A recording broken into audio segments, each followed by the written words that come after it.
जी नमस्कार, मैं हूँ प्रज्ञा रश्मि और स्वागत है आप सभी का हमारे YouTube चैनल हिंदी ज्ञान वाहिनी पर। मुंशी प्रेमचंद की सर्वश्रेष्ठ कहानियों की श्रृंखला में आज हम लेकर के आए हैं उनकी अगली कहानी क्षमा। तो आइए सुनते हैं कहानी क्षमा। इससे पहले की कहानी अगर आपने नहीं सुनी है तो हमारे चैनल की प्लेलिस्ट में जाएं, वहाँ पर सभी कहानियाँ क्रम से हैं, आप उन्हें सुन सकते हैं। तो आज की कहानी शुरू करते हैं। मुसलमानों को स्पेन देश पर राज्य करते कई शताब्दियां बीत चुकी थीं। कलीसियाओं की जगह मस्जिदें बनती जाती थीं। घंटों की जगह अजान की आवाजें सुनाई देती थीं। गरनाता और अलहमरा में वे समय की नश्वर गति पर हंसने वाले प्रासाद बन चुके थे, जिनके खंडहर अब तक देखने वालों को अपने पूर्व ऐश्वर्य की झलक दिखाते हैं। ईसाइयों के गण्यमान्य स्त्री और पुरुष मसीह की शरण छोड़कर इस्लामी भ्रातृत्व में सम्मिलित होते जाते थे, और आज तक इतिहासकारों को यह आश्चर्य है कि ईसाइयों का निशान वहां क्यों कर बाकी रहा। जो ईसाई नेता अब तक मुसलमानों के सामने सिर न झुकाते थे और अपने देश में स्वराज्य स्थापित करने का स्वप्न देख रहे थे, उनमें एक सौदागर दाऊद भी था। दाऊद विद्वान और साहसी था। वह अपने इलाके में इस्लाम को कदम न जमाने देता था। दीन और निर्धन ईसाई विद्रोही देश के अन्य प्रांतों से आकर उसके शरणागत होते थे और वह बड़ी उदारता से उनका पालन पोषण करता था। मुसलमान दाऊद से सशंक रहते थे। वे धर्म बल से उस पर विजय न पाकर उसे अस्त्र बल से परास्त करना चाहते थे, पर दाऊद कभी उनका सामना न करता। हाँ, जहाँ कहीं ईसाइयों के मुसलमान होने की खबर पाता, हवा की तरह पहुंच जाता और तर्क या विनय से उन्हें अपने धर्म पर अचल रहने की प्रेरणा देता। अंत में मुसलमानों ने चारों तरफ से घेर कर उसे गिरफ्तार करने की तैयारी की। सेनाओं ने उसके इलाके को घेर लिया। दाऊद को प्राण रक्षा के लिए अपने संबंधियों के साथ भागना पड़ा। वह घर से भागकर गरनाता में आया, जहां उन दिनों इस्लामी राजधानी थी। वहां सबसे अलग रहकर वह अच्छे दिनों की प्रतीक्षा में जीवन व्यतीत करने लगा। मुसलमानों के गुप्तचर उसका पता लगाने के लिए बहुत सिर मारते थे। उसे पकड़ लाने के लिए बड़े बड़े इनामों की विज्ञप्ति निकाली जाती थी, पर दाऊद की टोह न मिलती थी। एक दिन एकांतवास से उकता कर दाऊद गरनाता के एक बाग में सैर करने चला गया। संध्या हो गई थी। मुसलमान नीची अबाएं पहने, बड़े बड़े अमामे सिर पर बांधे, कमर से तलवार लटकाए रबिशों में टहल रहे थे। स्त्रियां सफेद बुर्के ओढ़े, जरी की जूतियां पहने बेंचों और कुर्सियों पर बैठी हुई थी। दाऊद सबसे अलग हरी हरी घास पर लेटा हुआ सोच रहा था कि वह दिन कब आएगा जब हमारी जन्मभूमि इन अत्याचारियों के पंजे से छूटेगी। वह अतीत काल की कल्पना कर रहा था, जब ईसाई स्त्री और पुरुष इन रविशों में टहलते होंगे, जब यह स्थान ईसाइयों के परस्पर वाग विलास से गुलजार होगा। सहसा एक मुसलमान युवक आकर दाऊद के पास बैठ गया। वह उसे सिर से पांव तक अपमान सूचक दृष्टि से देखकर बोला, क्या अभी तक तुम्हारा हृदय इस्लाम की ज्योति से प्रकाशित नहीं हुआ? दाऊद ने गंभीर भाव से कहा, इस्लाम की ज्योति पर्वत श्रृंगों को प्रकाशित कर सकती है, अंधेरी घाटियों में उसका प्रवेश नहीं हो सकता। उस मुसलमान अरब का नाम जमाल था। यह आक्षेप सुनकर तीखे स्वर में बोला, इससे तुम्हारा क्या मतलब है? दाऊद ने कहा, इससे मेरा मतलब यही है कि ईसाइयों में जो लोग उच्च श्रेणी के हैं, वे जागीरों और राज्याधिकारों के लोभ तथा राजदंड के भय से इस्लाम के शरण में आ सकते हैं, पर दुर्बल और दीन ईसाइयों के लिए इस्लाम में वह आसमान की बादशाहत कहाँ है जो हजरत मसीह के दामन में उन्हें नसीब होगी। इस्लाम का प्रचार तलवार के बल से हुआ है, सेवा के बल से नहीं। जमाल अपने धर्म का अपमान सुनकर तिलमिला उठा। गर्म होकर बोला, यह सर्वथा मिथ्या है। इस्लाम की शक्ति उसका आंतरिक भ्रातृत्व और साम्य है, तलवार नहीं। दाऊद ने कहा, इस्लाम ने धर्म के नाम पर जितना रक्त बहाया है, उसमें उसकी सारी मस्जिदें डूब जाएंगी। जमाल ने कहा, तलवार ने सदा सत्य की रक्षा की है। दाऊद ने अविचलित भाव से कहा, जिसको तलवार का आश्रय लेना पड़े वह सत्य ही नहीं। जमाल जातीय गर्व से उन्मत्त होकर बोला, जब तक मिथ्या के भक्त रहेंगे तब तक तलवार की जरूरत भी रहेगी। दाऊद ने कहा, तलवार का मुंह ताकने वाला सत्य ही मिथ्या है। अरब ने तलवार के कब्जे पर हाथ रखकर कहा, खुदा की कसम, अगर तुम निहत्थे न होते तो तुम्हें इस्लाम की तौहीन करने का मजा चखा देता। दाऊद ने अपनी छाती में छिपाई हुई कटार निकाल कर कहा, नहीं, मैं निहत्था नहीं हूँ। मुसलमानों पर जिस दिन इतना विश्वास करूंगा उस दिन ईसाई न रहूंगा। तुम अपने दिल के अरमान निकाल लो। दोनों ने तलवारें खींच ली, एक दूसरे पर टूट पड़े। अरब की भारी तलवार ईसाई की हल्की कटार के सामने शिथिल हो गई। एक सर्प की भांति फन से चोट करती थी, दूसरी नागिन की भांति उठती थी, लहरों की भांति लपकती थी, दूसरी जल की मछलियों की भांति चमकती थी। दोनों योद्धाओं में कुछ देर तक चोटें होती रहीं। सहसा एक बार नागिन उछलकर अरब के अंतस्तल में जा पहुंची। वह अचेत होकर भूमि पर गिर पड़ा। जमाल के गिरते ही चारों तरफ से लोग दौड़ पड़े। वे दाऊद को घेरने की चेष्टा करने लगे। दाऊद ने देखा लोग तलवारें लिए दौड़े चले आ रहे हैं, प्राण लेकर भागा, पर जिधर जाता था सामने बाग की दीवार रास्ता रोक लेती थी। दीवार ऊंची थी, उसे फांदना मुश्किल था। यह जीवन और मृत्यु का संग्राम था। कहीं शरण की आशा नहीं, कहीं छिपने का स्थान नहीं। उधर अरबों की रक्त पिपासा प्रतिक्षण तीव्र होती जाती थी। यह केवल एक अपराधी को दंड देने की चेष्टा न थी, जातीय अपमान का बदला था। एक विजित ईसाई की इतनी हिम्मत कि अरब पर हाथ उठाए, ऐसा अनर्थ। जिस तरह पीछा करने वाले कुत्तों के सामने गिलहरी इधर उधर दौड़ती है, किसी वृक्ष पर चढ़ने की बार बार चेष्टा करती है, पर हाथ पांव फूल जाने के कारण बार बार गिर पड़ती है, वही दशा दाऊद की थी। दौड़ते दौड़ते उसका दम फूल गया, पैर मन भर के हो गए। कई बार जी में आया इन सब पर टूट पड़े और जितने महंगे प्राण बिक सके उतने महंगे बेचे, पर शत्रुओं की संख्या देखकर हतोत्साह हो जाता था। लेना, दौड़ना, पकड़ना का शोर मचा हुआ था। कभी कभी पीछा करने वाले इतने निकट आ जाते थे कि मालूम होता था अब संग्राम का अंत हुआ। वह तलवार पड़ी, पर पैरों की एक ही गति, एक कावा, एक कन्नी उसे खून की प्यासी तलवार से बाल बाल बचा लेती थी। दाऊद को अब इस संग्राम में खिलाड़ियों का सा आनंद आने लगा। यह निश्चय था कि उसके प्राण नहीं बच सकते। मुसलमान दया करना नहीं जानते, इसलिए उसे अपने दांवपेच में मजा आ रहा था। किसी वार से बचकर उसे अब इसकी खुशी न होती थी कि उसके प्राण बच गए, बल्कि इसका आनंद होता था कि उसने कातिल को कैसा जिच किया। सहसा उसे अपनी दाहिनी ओर की बाग की दीवार कुछ नीची नजर आई। आह! यह देखते ही उसके पैरों में एक नई शक्ति का संचार हुआ। धमनियों में नया रक्त दौड़ने लगा। वह हिरन की तरह उस तरफ दौड़ा और एक छलांग में बाग के उस पार पहुंच गया। जिंदगी और मौत में सिर्फ एक कदम का फासला था। पीछे मृत्यु थी और आगे जीवन का विस्तृत क्षेत्र। जहां तक दृष्टि जाती थी झाड़ियां ही झाड़ियां नजर आती थी। जमीन पथरीली थी, कहीं ऊंची कहीं नीची, जगह जगह पत्थर की शिलाएं पड़ी हुई थी। दाऊद एक शिला के नीचे छिपकर बैठ गया। दम भर में पीछा करने वाले भी वहां आ पहुंचे और इधर उधर झाड़ियों में, वृक्षों पर, गड्ढे में, शिलाओं के नीचे तलाश करने लगे। एक अरब उस चट्टान पर आकर खड़ा हो गया जिसके नीचे दाऊद छिपा हुआ था। अब दाऊद का कलेजा धक धक कर रहा था। अब जान गई, अब जान गई। अरब ने जरा नीचे को झांका और प्राणों का अंत हुआ। संयोग, केवल संयोग पर अब उसका जीवन निर्भर था। दाऊद ने सांस रोक ली, सन्नाटा खींच लिया। एक निगाह पर उसकी जिंदगी का फैसला था।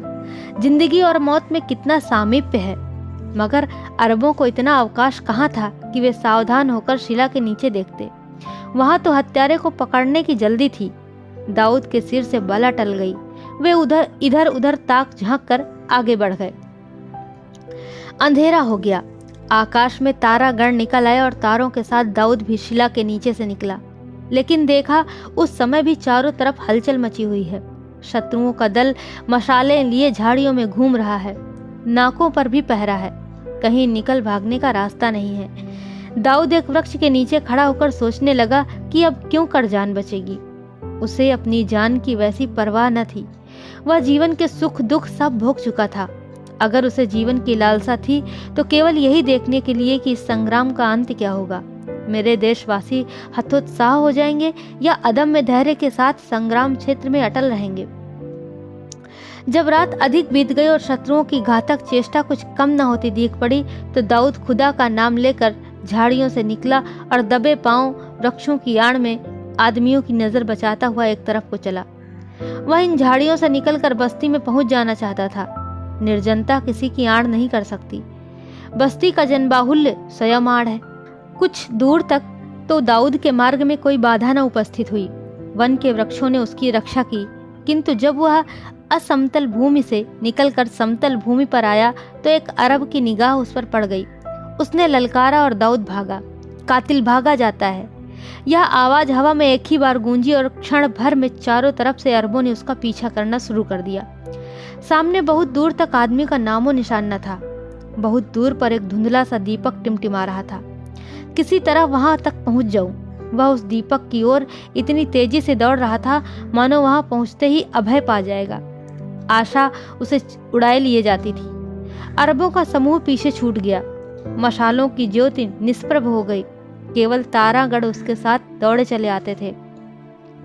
अंत को वह आशा में दीपक के सामने आ पहुंचा। एक छोटा सा फूस का मकान था। एक बूढ़ा अरब जमीन पर बैठा हुआ रेहल पर कुरान रखे उसी दीपक के मंद प्रकाश से पढ़ रहा था। दाऊद आगे न जा सका। उसकी हिम्मत ने जवाब दे दिया। वह वहीं शिथिल होकर गिर पड़ा। रास्ते की थकान घर पहुंचने पर मालूम होती है। अरब ने उठकर कहा, तू कौन है? दाऊद ने कहा, एक गरीब ईसाई, मुसीबत में फंस गया हूं। अब आप ही शरण दें तो मेरे प्राण बच सकते हैं। अरब ने कहा, खुदा पाक तेरी मदद करेगा। तुम पर क्या मुसीबत पड़ी हुई है? दाऊद ने कहा, डरता हूं, कहीं कह दूं तो आप भी मेरे खून के प्यासे न हो जाएं। अरब ने कहा, अब तू मेरी शरण में आ गया तो तुझे मुझसे कोई शंका न होनी चाहिए। हम मुसलमान हैं। जिसे एक बार अपनी शरण में ले लेते हैं उसकी जिंदगी भर रक्षा करते हैं। दाऊद ने कहा, मैंने एक मुसलमान युवक की हत्या कर डाली है। वृद्ध अरब का मुख क्रोध से विकृत हो गया। बोला, उसका नाम? दाऊद ने कहा, उसका नाम जमाल था। अरब सिर पकड़कर वहीं बैठ गया। उसकी आंखें सुर्ख हो गईं, गर्दन की नसें तन गईं, मुख पर अलौकिक तेजस्विता की आभा दिखाई दी, नथुने फड़कने लगे। ऐसा मालूम होता था कि उसके मन में भीषण द्वंद्व हो रहा है और वह समस्त विचार शक्ति से अपने मनोभावों को दबा रहा है। 2-3 मिनट तक वह इसी उग्र अवस्था में बैठा धरती की ओर ताकता रहा। अंत में अवरुद्ध कंठ से बोला, नहीं नहीं, शरणागत की रक्षा करनी ही पड़ेगी। आह जालिम, तू जानता है मैं कौन हूँ? मैं उसी युवक का अभागा पिता हूँ जिसकी आज तूने इतनी निर्दयता से हत्या की है। तू जानता है तूने मुझ पर कितना बड़ा अत्याचार किया है। तूने मेरे खानदान का निशान मिटा दिया है, मेरा चिराग गुल कर दिया। आह, जमाल मेरा इकलौता बेटा था। मेरी सारी अभिलाषाएं उसी पर निर्भर थी। वह मेरी आंखों का उजाला, मुझ अंधे का सहारा, मेरे जीवन का आधार और मेरे जर्जर शरीर का प्राण था। अभी अभी उसे कब्र की गोद में लिटा आया हूँ। आह, मेरा शेर आज खाक के नीचे सो रहा है। ऐसा दिलेर, ऐसा दीनदार, ऐसा सजीला जवान मेरी कौम में दूसरा न था। जालिम, तुझे उस पर तलवार चलाते जरा भी दया न आई। तेरा पत्थर का कलेजा जरा भी न पसीजा। तू जानता है मुझे इस वक्त तुझ पर कितना गुस्सा आ रहा है। मेरा जी चाहता है कि अपने दोनों हाथों से तेरी गर्दन पकड़कर इस तरह दबाऊं कि तेरी जबान बाहर निकल आए, तेरी आंखें कौड़ियों की तरह बाहर निकल पड़े। पर नहीं, तूने मेरी शरण ली है। कर्तव्य मेरे हाथों को बांधे हुए हैं, क्योंकि हमारे रसूल पाक ने हिदायत दी है कि जो अपनी पनाह में आए उस पर हाथ न उठाओ। मैं नहीं चाहता कि नबी के हुक्म को तोड़कर दुनिया के साथ अपनी आकबत भी बिगाड़ लूं। दुनिया तूने बिगाड़ी, दीन अपने हाथों से बिगाड़ूं? नहीं, सब्र करना मुश्किल है, पर सब्र करूंगा ताकि नबी के सामने आंखें नीची न करनी पड़े। आ, घर में आ, तेरा पीछा करने वाले दौड़े आ रहे हैं। तुझे देख लेंगे तो फिर मेरी सारी मिन्नत समाजत तेरी जान न बचा सकेगी। तू नहीं जानता कि अरब लोग खून कभी माफ नहीं करते। यह कहकर अरब ने दाऊद का हाथ पकड़ लिया और उसे घर में ले जाकर एक कोठरी में छिपा दिया। वह घर से बाहर निकला ही था कि अरबों का एक दल द्वार पर आ पहुंचा। एक आदमी ने पूछा, क्यों शेख हसन, तुमने इधर से किसी को भागते देखा है? अरब ने कहा, हाँ देखा है। उसने फिर से कहा, तो उसे पकड़ क्यों ना लिया? वही तो जमाल का कातिल था। उसने कहा, यह जानकर भी मैंने उसे छोड़ दिया। ऐ गजब खुदा का, ये तुमने क्या किया? जमाल हिसाब के दिन हमारा दामन पकड़ेगा तो हम क्या जवाब देंगे? अरब ने कहा, तुम कह देना कि तेरे बाप ने तेरे कातिल को माफ कर दिया। अरब ने कभी कातिल का खून नहीं माफ किया। ठीक है, यह तुम्हारी जिम्मेदारी है। मैं उसे अपने सिर क्यों लूं? अरबों ने शेख हसन से ज्यादा हुज्जत न की, कातिल की तलाश में दौड़े। शेख हसन फिर चटाई पर बैठकर कुरान पढ़ने लगा, लेकिन उसका मन पढ़ने में न लगता था। शत्रु से बदला लेने की प्रवृत्ति अरबों की प्रवृत्ति में बदमूल होती थी। खून का बदला खून था, इसके लिए खून की नदियां बह जाती थी। कबीले के कबीले मर मिटते थे, शहर के शहर वीरान हो जाते थे। उस प्रवृत्ति पर विजय पाना शेख हसन को असाध्य सा प्रतीत हो रहा था। बार बार प्यारे पुत्र की सूरत उसकी आंखों के आगे फिरने लगती थी। बार बार उसके मन में प्रबल उत्तेजना होती थी कि चलकर दाऊद के खून से अपने क्रोध की आग बुझाऊं। अरब वीर होते थे, कटना मरना उनके लिए कोई असाधारण बात न थी। मरने वालों के लिए वे आंसुओं की कुछ बूंदें बहाकर फिर अपने काम में प्रवृत्त हो जाते थे। वे मृत व्यक्ति की स्मृति को केवल उसी दशा में जीवित रखते थे जब उसके खून का बदला लेना होता था। अंत को शेख हसन अधीर हो उठा। उसको भय हुआ कि अब मैं अपने ऊपर काबू नहीं रख सकता। उसने तलवार म्यान से निकाल ली और दबे पांव उस कोठरी के द्वार पर आकर खड़ा हो गया जिसमें दाऊद छिपा हुआ था। तलवार को दामन में छिपाकर उसने धीरे से द्वार खोला। दाऊद टहल रहा था। बूढ़े अरब का रौद्र रूप देखकर दाऊद उसके मनोवेग को ताड़ गया। उसे बूढ़े से सहानुभूति हो गई। उसने सोचा, यह धर्म का दोष नहीं, जाति का दोष नहीं। मेरे पुत्र की किसी ने हत्या की होती तो कदाचित मैं भी उसके खून का प्यासा हो जाता। यही मानव प्रकृति है। अरब ने कहा, दाऊद, तुम्हें मालूम है बेटे की मौत का कितना गम होता है? दाऊद ने कहा, इसका अनुभव तो नहीं, पर अनुमान जरूर कर सकता हूँ। अगर मेरी जान से आपके उस गम का एक हिस्सा भी मिट सके तो यह लीजिए, यह सिर हाजिर है। मैं इसे शौक से आपको नजर करता हूँ। आपने दाऊद का नाम तो सुना होगा। अरब ने कहा, क्या, पीटर का बेटा? दाऊद ने कहा, जी हाँ, मैं वही बदनसीब दाऊद हूँ। मैं केवल आपके बेटे का घातक ही नहीं, इस्लाम का दुश्मन हूँ। मेरी जान लेकर आप जमाल के खून का बदला ही नहीं लेंगे, बल्कि अपनी जाति और धर्म की सच्ची सेवा भी करेंगे। शेख हसन ने गंभीर भाव से कहा, दाऊद, मैंने तुम्हें माफ किया। मैं जानता हूँ मुसलमानों के हाथ ईसाइयों को बहुत तकलीफें पहुंची हैं। मुसलमानों ने उन पर बड़े बड़े अत्याचार किए हैं, उनकी स्वाधीनता तक हर ली है, लेकिन यह इस्लाम का नहीं, मुसलमानों का कसूर है। विजय गर्व ने मुसलमानों की मति हर ली है। हमारे पाक नबी ने यह शिक्षा नहीं दी थी जिस पर आज हम चल रहे हैं। वह स्वयं क्षमा और दया का सर्वोच्च आदर्श है। मैं इस्लाम के नाम को बट्टा न लगाऊंगा। मेरी ऊँटनी ले लो और रातों रात जहां तक भागा जाए भागो, कहीं एक क्षण के लिए भी न ठहरना। अरबों को तुम्हारी बू भी मिल गई तो तुम्हारी जान की खैरियत नहीं। जाओ, तुम्हें खुदा पाक घर पहुंचावे। बूढ़े शेख हसन और उसके बेटे जमाल के लिए खुदा से दुआ किया करना। इसके बाद दाऊद खैरियत से घर पहुंच गया, किंतु अब वह दाऊद न था जो इस्लाम को जड़ से खोदकर फेंक देना चाहता था। उसके विचारों में गहरा परिवर्तन हो गया था। अब वह मुसलमानों का आदर करता और इस्लाम का इज्जत से नाम लेता था। तो यह कहानी यहीं पर समाप्त होती है। आशा करते हैं आपको जरूर अच्छी लगी होगी। ऐसी ही बेहतरीन कहानियों को सुनने के लिए आप हमारे चैनल के साथ जुड़े रहिए। आपका बहुत बहुत धन्यवाद। नमस्कार।